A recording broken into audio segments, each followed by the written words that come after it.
Greetings, and thank you for joining us today for this session on the Affordable Housing Credit Improvement Act and how it can benefit our rural and Native American community partners across the country.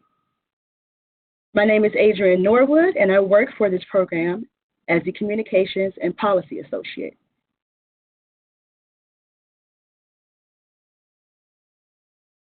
But before we begin, I will go over just a few quick technical logistics, and we will begin the presentation. For those of you who are streaming audio through your computer, if you get disconnected, you can switch to the phone line for audio. To get the dial-in numbers, just click on the Switch Audio button, the red circle on the left above the red button on the bottom of your screen. Once this menu opens, just simply click Audio Connection and switch to audio. Follow the prompts and you should be able to dial in. Also, wanted to note that this webinar is being recorded and the recording will be sent out to all participants within the next couple of weeks. There will be time at the end of the presentation for Q&A. Just a note that all participants have been muted upon entry, so you can ask your questions in the Q&A box throughout the presentation. You can also send your questions directly to the chat box. So now I will give you just a brief background of this act. The tax credit program, beginning in 1986, has become the main driver of affordable rental housing production and preservation in every state. The success and popularity of the program has been well documented. However, many deserving projects needed in rural and Native communities have not been funded due to the competitive nature of securing credits, local priorities for the use of the credit, but more importantly, the economics of doing a deal in more rural and remote areas. Costs of construction, scaling and development to achieve a viable number of units, lower rural income, all play into the challenges of rural development. Today, we are going to explore how the Affordable Housing Credit Improvement Act can address these issues and what you can do to advocate for these improvements. We are joined by Sarah Brundage, Senior Director of Public Policy here at Enterprise, where she leads the organization's tax policy and fair housing advocacy. Sarah previously served as Enterprise's State and Local Policy Director in San Francisco, where she led the organization's policy work at the state level and in the Bay Area. Sarah joined Enterprise with policy and research experience covering affordable housing, segregation, community development, and finance topics. Originally from Washington, D.C. area, Sarah previously worked for the National Low Income Housing Coalition and spent time with the U.S. Senate Committee on Finance. Sarah holds a master's degree in public policy from the University of California, Berkeley, and a bachelor's degree in political science from the University of Florida. So with that, I will pass this along to Sarah. Thanks, Adrienne. Hi, everybody. Thank you for joining us today. I think Adrienne stole some of my intro talking points. So really glad you could all join us today. I feel like everyone on this call, we got a little preview of who RSVP'd, what states you're calling from, what organizations you're representing. I'm sure folks are really familiar with the housing credit. I did just want to point out that, since its inception, the housing credit has been used to develop and preserve more than 270,000 homes across 7,600 developments in rural communities nationwide. And it's one of the primary tools for financing affordable housing in Native American communities. That being said, we all know that even though the housing credit is the single largest financing source for developing and preserving affordable rural homes, more affordable housing in rural and Native American communities is sorely needed. And we know that there are unique and dire housing needs in rural and tribal communities, and that developing affordable housing in those communities can be especially challenging. So I'm happy to speak with you today about a rare piece of bipartisan legislation that would help meet the affordable housing needs in rural and tribal communities nationwide, and that is the Affordable Housing Credit Improvement Act. Click this. Okay, so I'm going to give a little background on the housing credit bill, and then I'm going to highlight some key provisions, especially those that serve rural and tribal communities. We will also discuss the advocacy strategy for this bill and forecast for opportunities to advance it in this interesting political time. And as Adrienne mentioned, lots of time for Q&A. So the Affordable Housing Credit Improvement Act, just as a little bit of background, Enterprise co-chairs the National Action Campaign. This is a coalition of 2,300 plus organizations. And if you're not already a member, please consider doing it. It is free. And this is the coalition that supports strengthening and expanding the housing credit. And this bill is the vehicle through which we do our advocacy work. And the reason that this coalition is so powerful is because we're always on the Hill demonstrating to members and their staff members how much support there is for the housing credit. And I think that support is why this bill has been met with so much bipartisan support. It was, it was reintroduced in June, but this bill, you might recall, was previously referred to as the Cantwell-Hatch bill, referring to Senator Cantwell and Senator Hatch, who is now retired. And I think that it has come to be viewed on the Hill as the bill to build more affordable housing, and that's why it's having so much traction again. So I previously mentioned Senator Cantwell and Senator Hatch were the bipartisan leads. With Senator Hatch retiring, we went out and looked for some new co-leads, and we were really lucky to secure actually 2 Dems and 2 Rs to lead on both the Senate and the House bills. So 7 out of the 8 leads are new champions, which is fantastic, and they cover different corners of the country, which is also great. So on the Senate side, we have returning as our really big housing credit champion, Senator Cantwell from Washington, as well as now Senator Young, Senator Wyden, and Senator Isaacson. And on the House bill, Chairman Neal was previously one of the champions, and as the new chairman of the Ways and Means Committee, which is the tax writing committee, he passed this bill to Representative Del Bene, who's our new lead Dem, joining Del Bene is Representative Marchant, Beyer, and Walorski. And this bill, as I mentioned, was reintroduced in June, and we've already hit some incredible co-sponsorship milestones. So thank you to everyone and anyone on the call who has contributed to this advocacy effort. This bill already has more than 1/3 of the House and 1/4 of the Senate co-sponsoring it. Again, this is incredible, especially in today's political climate, to have so much bipartisan support.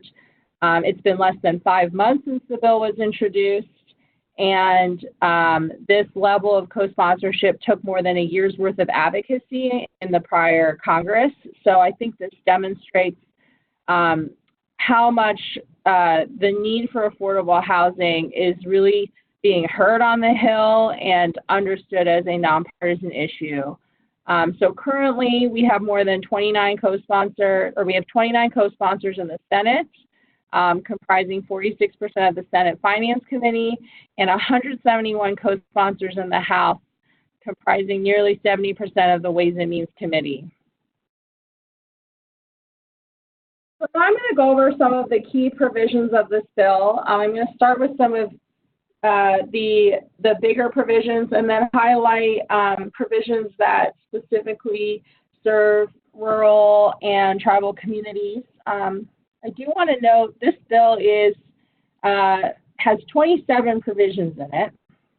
It's a big bill, and it's a big consensus bill. It's the Action Campaign Steering Committee. It represents the broad industry. It covers everyone from the National Low-Income Housing Coalition to the home builders, and these are provisions that everyone agreed with, and that's, I think, again, why it's so powerful on the Hill, because we've kind of already done all the homework for the members, and we can go to them and say this has broad support. what is exciting this year is that the Senate and the House bill are identical, and I'll get into that a little bit more. It's also very similar to the former version of this bill, if folks previously worked on supporting advocacy for this bill. The key differences are that folks may recall that last fall, two parts of this bill did advance and were enacted as part of the omnibus package, which was so fantastic. One was a temporary 12.5% increase in the housing credit allocation authority, and the other one was the provision around income averaging. So those came out, and we added in other provisions, mostly programmatic ones that we heard from folks like you from the field would make a difference. And that's actually would be, always happy to hear more from the field about what is and what isn't working as we consider other provisions for the future. But for the time being, I think this bill reflects a lot of technical expertise that we've heard from our partners. So the first provision I'll highlight is kind of one of the main hallmark provisions of the Affordable Housing Credit Improvement Act. That is, of course, to increase the housing credit. I noted that the Senate and House bill are identical this time, so we were thrilled that the House bill also includes the increase for the housing credit. In previous versions of this bill, the increase was only in the Senate version, and now the bills are identical, so that's great. This provision is obviously important. We have nearly 11 million renter households still spending more than half of their income on housing costs alone. And we know at the state level there's always more demand than supply of housing credits. So this one's pretty simple. It would increase the annual housing credit allocation authority by 50%, as well as the small state minimum, phased in over 5 years and adjusted for inflation. This is on top of the baseline that includes the temporary 12.5% cap increase that I mentioned. And this increase in the housing credit would provide for an estimated 384,000 additional affordable homes over the next 10 years. So this is one of the big asks of the bill. Another hallmark provision of the bill is to establish a minimum 4% housing credit rate. As folks on this call know, there are two sides of the housing credit program, and the housing credit rate for the 4% side mirrors federal borrowing rates. It is at an all-time low. I believe the most recent figure was 3.17%, so obviously much lower than Congress originally intended. And we believe as a result of this, we're leaving 15 to 20% of housing credit equity on the table because of this lower credit rate. So recognizing the impact of having a declining housing credit rate, Congress had permanently enacted a minimum 9% credit rate in 2015. And so what this provision would do is it would achieve parity. It would establish a minimum 4% housing credit rate. And we've heard from developers and partners across the country, I think especially in rural communities, perhaps where they're using the 4% housing credit more and more, that this would go a really long way, providing also a lot of really helpful predictability and consistency with the program. This provision would provide for at least 66,000 additional affordable homes over the next 10 years. And I also took a look at the states that folks registered for this call were calling in from, and many of your states are states that would tremendously benefit from this. Of course, California, where 57% of housing credit homes have been financed using housing bonds. This provision would provide for an estimated nearly 18,000 additional affordable homes. Colorado, 44% of your housing credit homes are financed using the 4% credit. Minnesota, 39%, Missouri, 36%, Washington, 56%. So this is another top provision that we're definitely kind of lifting up to members of Congress. Now getting into some more of the programmatic provisions specifically for rural and tribal communities. As you all know, building affordable housing in rural areas presents certain challenges that developers in more urban areas are less likely to face. In particular, rural areas often have very low median incomes, and because housing credit rents are based on area median income levels, rural properties often cannot generate enough cash flow to support much debt. Therefore, these properties need more equity invested in them on the front end. So what this provision would do is it would give states the ability to provide up to a 30% basis boost to properties in rural areas if needed for financial feasibility by qualifying rural areas as DDAs, or difficult to development areas. So basically this would allow rural developments to receive more housing credit equity than would otherwise be available to them. So this is definitely a key provision. We uplift this one a lot to members who represent rural communities, and I think it's very popular. Another provision is in regards to standardizing income eligibility for rural properties.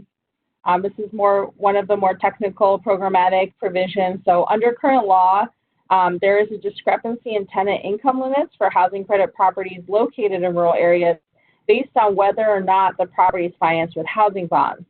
So the income limits in rural housing credit properties financed with the 9% credit are greater of area median income or the national non-metropolitan median income, whereas the income limits in rural housing credit properties financed with the 4% credit are based solely on area median income.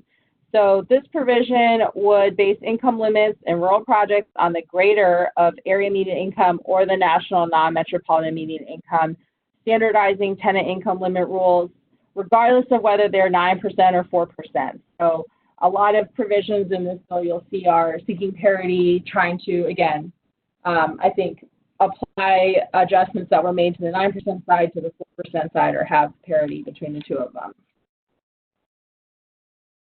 Another provision would benefit Indian areas. So while some projects in Indian areas may qualify as DDAs and are thus eligible for up to a 30% basis boost, we have seen that most tribal areas do not qualify under current DDA standards. So this provision would modify the definition of DDAs to automatically include projects located in an Indian area, making these projects eligible for that increased housing credit equity if needed to make them financially feasible. So again, I think this provision is also really a key provision to helping pencil out those difficult to develop properties in tribal communities. Another provision specifically aimed at spurring development in Native American communities is one that would require all states to consider the affordable housing needs of Native Americans in their state by establishing a QAP selection criteria. So I think there's a lot of room for interpreting what that would mean, but so still maintaining, that state autonomy in terms of how they design their QAP, but basically this would require them to consider the housing needs of Native American communities. So this, I also think, is a really important provision, really in recognition of the particularly acute affordable housing crisis that Native Americans face. Another provision that would definitely serve rural and tribal communities is one that would provide up to a 50% basis boost for development serving extremely low income or ELI households in at least 20% of the apartments. So state allocating agencies can currently award up to a 30% basis boost to provide additional housing credit equity developments when needed for financial feasibility, but we know this is often still insufficient to bring down rents to levels that extremely low-income families can afford. So this would increase that basis boost to up to 50%. This provision would only apply to the portion of the development reserved for those extremely low-income families and individuals, thereby allowing the housing credit to target more ELI tenants at rents that are more affordable. And we know many communities, many of the have large portions of ELI households. So even if it's not rural specific or tribal specific, this would definitely serve those communities. Last but not least, Russ asked me to highlight a provision about bond recycling.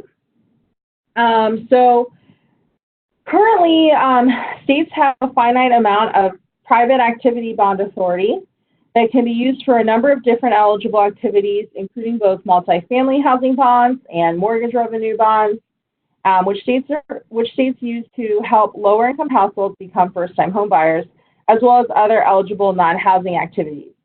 In recent years, states have devoted the vast majority of their bond cap to affordable housing, either single-family or multifamily. However, because many states do not have enough bond cap to meet their affordable housing needs overall, affordable home ownership and affordable multifamily production are in competition for these finite resources. So in 2008, Congress authorized the use of recycling of tax-exempt multifamily housing bonds so that states could use the proceeds from the repayment of those bonds to finance more affordable multifamily bond finance housing. However, the properties that receive the recycled bond authority are not eligible for 4% housing credits. Moreover, there are limits that impede the utility of multifamily bond recycling and technical challenges that have made recycling needlessly difficult to do in practice. So this provision would make it a lot easier to utilize that ability to recycle housing bonds. So it would allow states to use the recycled multifamily bond proceeds to finance not only new multifamily developments, but also affordable home ownership through MRBs, thereby allowing states to devote more of that new bond cap to multifamily production that would be eligible for 4% housing credits. This would provide states with more flexibility by allowing them 12 months rather than 6 months to issue a new loan backed by recycled proceeds and make other technical fixes to streamline multifamily bond recycling. Now, the only states that currently have active bond recycling programs out of are New York and Washington, though there are others that are bond cap constrained, but just haven't done recycling yet because under the current structure, it's not all that advantageous for them. However, if the expanded bond recycling provision passed, we believe it would become a much bigger deal, a bigger incentive, and you would see a lot of states doing it. So right now, because you can't get 4% housing credits for recycled proceeds, there just isn't that strong of an incentive. But again, with this provision, our partners at the National Council of State Housing Agencies, who co-chair the action campaign, they would expect to see California, Minnesota, Colorado, Oregon, and Utah start participating in this recycling tool, given the changes in the bill. Okay, so those were some of the key provisions, and you can learn a lot more about them on Action's website, where we break down all of the key provisions. I thought those were the ones that we certainly uplift to members who represent rural and tribal communities that we know they're very pleased with. I'm going to now talk a bit about advocacy strategy and what we're expecting could or couldn't happen. So as I previously mentioned, more than 1/3 of the House and 1/4 of the Senate have already signed on to co-sponsor the Affordable Housing Credit Improvement Act. And, it is really noteworthy that momentum is building even faster in this Congress than it has in previous years. That being said, there's a lot of uncertainty out there about what will or won't move under this Congress. But I think there is still an opportunity to advance the housing credit as part of any tax package, even if we're not sure exactly how it will play out. So that's why it's still important for us to build up bipartisan co-sponsorship and especially at this point in time to make sure that all of the members of Congress who have already signed on are asking leadership to prioritize this bill and the housing credit in any year-end tax legislation. We really are in that critical time of negotiations, so your advocacy efforts now would be tremendously impactful. So Congress has a really full agenda for the rest of the year. They must pass a bill to continue funding the government beyond November 21st, when the current CR would expire. What we're kind of hearing is that there could be another continuing resolution, or CR, so a bill temporarily funding the government, perhaps past November 21st to run through December 20th. It is possible that tax legislation could accompany a year-end spending bill. This could include extensions of temporary tax provisions, technical corrections to the Tax Cuts and Jobs Act, or other tax priorities, such as the housing credit. I think the current talk of the town is maybe a CR that runs through December 20th that might include a very short-term tax extensions package. If that were the case, and again, I really swear this is changing every day, but you would then expect to see perhaps a longer-term deal, December 20th, maybe through January 15th, maybe through March 1st, maybe longer. And I think it would be that year-end package where a more robust tax package could be included, and that's where we would hope the housing credit could ride along with. So we are really busy with the action campaign, working closely with our champions, continue to educate members and build bipartisan support, supporting field engagement, and anything else we can do to best position the housing credit to be included in a year-end legislation. And we can use your help. So I looked at the states that you all are tuning in from and pulled some target members of Congress. The two kind of key actions I would say would be, first, thanking current co-sponsors and asking them to prioritize the housing credit so that it can advance in any end-of-year tax package. And we're asking these co-sponsors to remember to thank them, but to remind them that affordable housing needs to be a top priority as constituents. This is what you really hope that they raise to committee leadership and to party leadership. So I looked at which current co-sponsors in your states are on the Ways and Means Committee. And that's the list on the left, noting that Walorski and Del Bene are lead sponsors. So if you have relationships or live or work in their district, those would be folks obviously to thank for their leadership. And we know that they're representing this bill, but I mean, folks always really appreciate hearing from constituents that they're appreciative of their leadership. But these are representatives who we really need to count on to ask Chairman Neal to prioritize the Affordable Housing Credit Improvement Act. On the right-hand side, I looked at what senators in your state have not yet co-sponsored that would be especially impactful, as well as representatives on key committees. So it turns out mostly of senators. Getting any of these Republican senators to co-sponsor the bill would be incredibly impactful. We do still have a list of Democratic senators who would like to co-sponsor the bill, but Senator Cantwell's office very much wants to maintain a close semblance of bipartisan balance, and so they need to be paired up with more Republicans. And we've been really successful recently. We've had Senator McSally join on as the most recent Republican, Senator Graham right before her. But getting any of these Republican senators to join on would go a long way, of course, especially those on the Senate Finance Committee.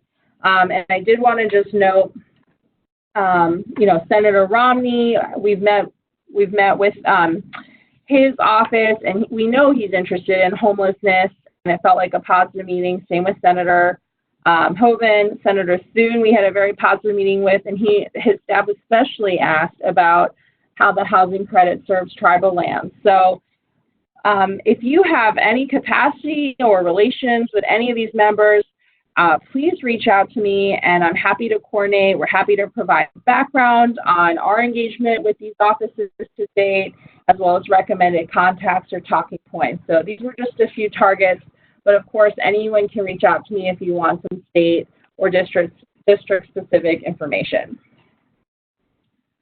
And last but not least, just some advocacy tips to round us out. As I said in the beginning, if you are not yet a member of the Action Campaign, the easiest and first thing to do would be to join at rentalhousingAction.org. It's really powerful for us when we go into meetings on the Hill. We provide a list of the Action members in her or his or their state, and to be able to show that we have businesses and developers and organizations, including cross-sector ones, all supporting the housing credit and calling for this bill so that we can build more affordable housing is very powerful. So please share it with your network and join. It's free. And on that website, you can access many advocacy resources, including district and state fact sheets. Our team also rapidly prepares custom talking points, like a custom phone script or email, and you can shoot Chris, our policy analyst, an email, and she'll quickly generate that for you. But what we're really hoping, and now is really the time, email your congressional staff or call their offices and either thank them for co-sponsoring, ask them to reiterate this as a priority, or if they have not yet joined, ask them to co-sponsor. And again, we can help provide all of those talking points. And also, for those of you who are developers or property managers, it's always incredibly impactful to invite members and their staff to housing credit property events, whether it's a grand opening, and just to give them an opportunity to really see what a housing credit property provides in terms of stability and integration in the community and services. We know that goes a really long way. So just to kind of round it up, we're hoping that folks can let their elected officials know that you need more affordable housing in your community, and this bill would help serve your rural and or tribal communities' housing needs. No one is expected to be an expert on all of those provisions on the bill, and we're always happy to do follow-up, but having advocates from the home state or home district remind them that this is a top issue goes a really long way. So with that, yeah, I'll take any questions.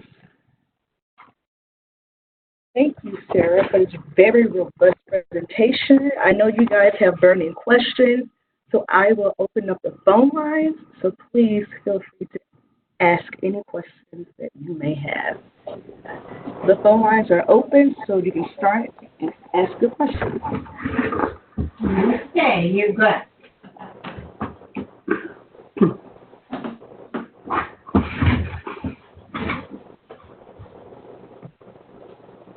Nobody has questions?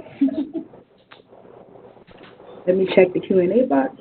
You can actually also go to the next slide, and that has my contact information.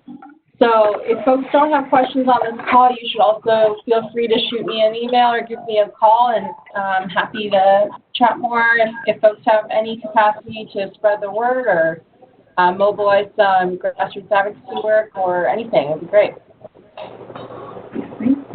And last call for questions before we end this webinar. All right, well, thank you all. And again, this will be sent out to everyone. Sarah's information is right here, her email and her phone number. So please feel free to reach out if you have questions, and enjoy the rest of your day.